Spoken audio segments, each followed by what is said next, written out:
circle on my own? Well, I suppose I could use a tripod. I've got a big tripod. I could weight the tripod down and I could kind of put a tape on it and use that. Okay. I could go out and make a crop circle on my own. Let's give it a go. Let's try it out. So I thought, well, where am I going to do it? Well, I'll do it small because I won't be able to use too much tape. Because if you imagine that tripod over there in the corner, if you imagine you can put its legs out a little bit, but if you pull hard, it's still going to fall over, even if it's weighted down with a bag underneath it.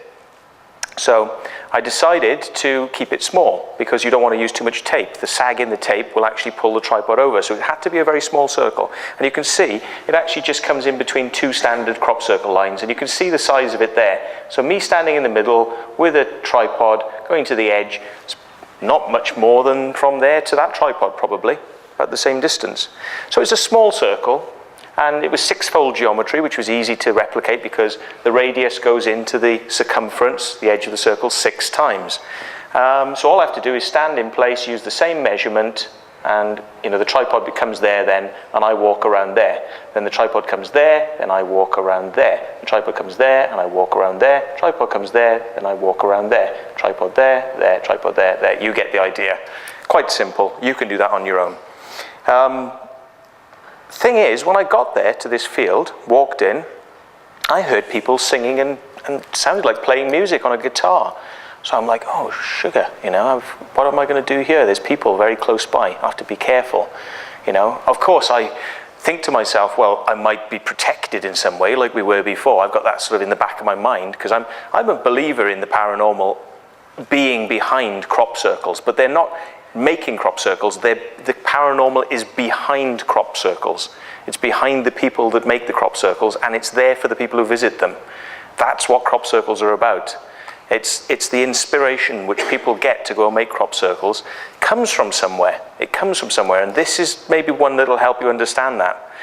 I went to this field, and there they were these people. They were maybe about 200 feet away, really close. And I wasn't going to make any noise apart from the stomping, but 200 feet is not a lot, it's not a lot. You're talking like double the length of this room, something like that maybe, not a lot at all. So I worked very closely and quickly to make this formation, and I got out of there, and again I went to find out who these people were and whether or not there was anything strange connected with the fact that this circle appeared. And it turned out it was somebody I knew called Diane Krishna. Now Diane Krishna was very well known in crop circles and a researcher. She's not so much around anymore, but certainly very important, well-known name in the day. I asked her what her connection was with this because I heard that she'd been there as part of this group that were nearby. And she said, yes, it was so amazing. We went there to meditate. We got there and we were all meditating on a 6-fold flower pattern design. And lo and behold, about, so many yards or feet in front of us, just where we were, the design came. And I said, well, did you see anything or hear anything? And she says, no, didn't hear a thing. And I said, well, so what were you doing? You were meditating? And she's like, yeah, we were all meditating and we wanted this design. We were meditating, asking for it. And I said, playing music or like talking? She said, no, we were completely quiet the whole time. You weren't playing music? Nope. And you weren't chatting? Nope. No guitars? Nope. I'm like, I got to tell you something. That was me. And I knew you were there because I heard voices and guitars, and you say that you didn't have any. She's like, no, we didn't have any.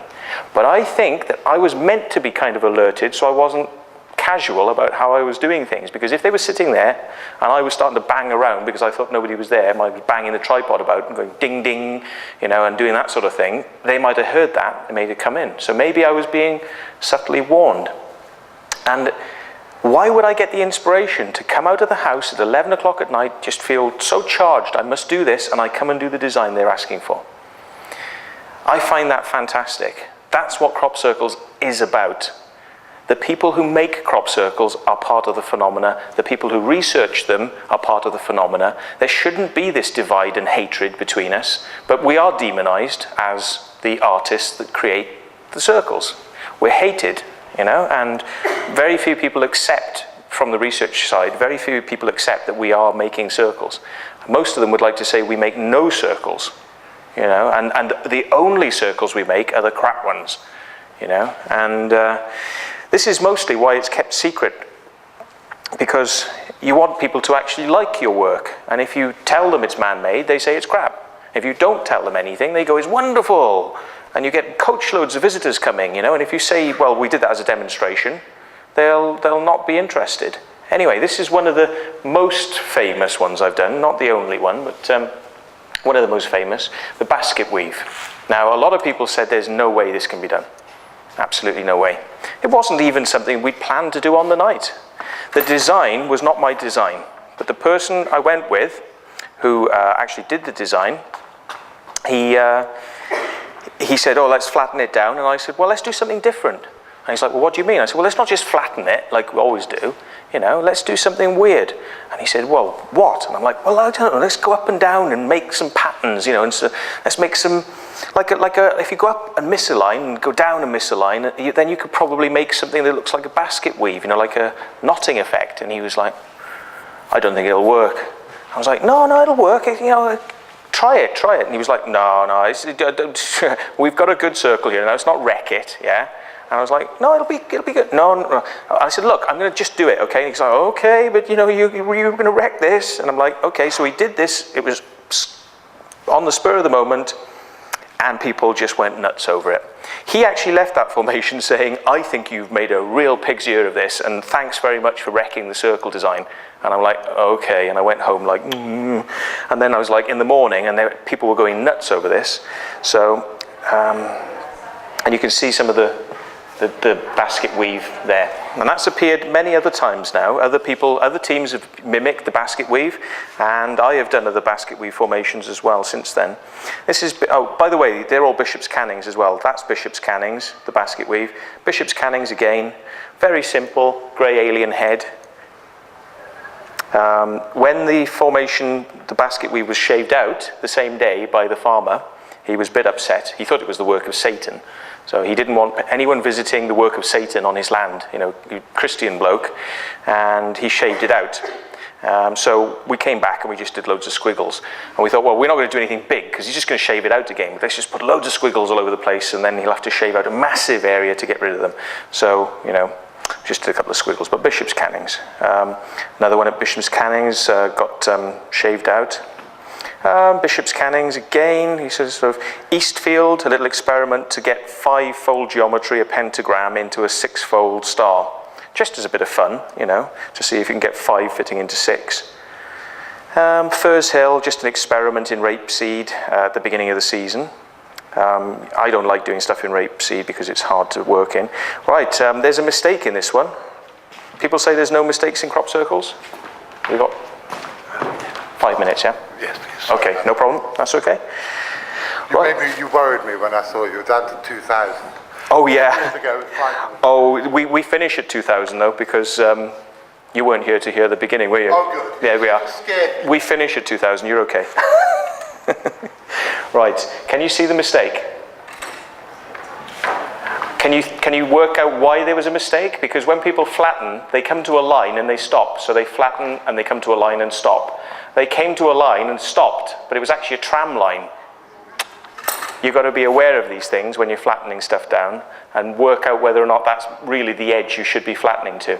But, you know, you can see in the middle of this one, you can see the markings which would give you an indication of 1 meter board width flattening. So this one is another one of mine. Again, here, you can maybe just about see around the edge that there's a line that goes all the way around the outside. So it's different to the flattening that goes on in here. So I would ask the question, if this was an alien force that's able to sort of flatten these things remotely, i.e. not with their feet, you know, because if they're using their feet, if the aliens are actually using their feet to flatten these, then they're doing it the same way as humans would do it. And they're breaking the crop.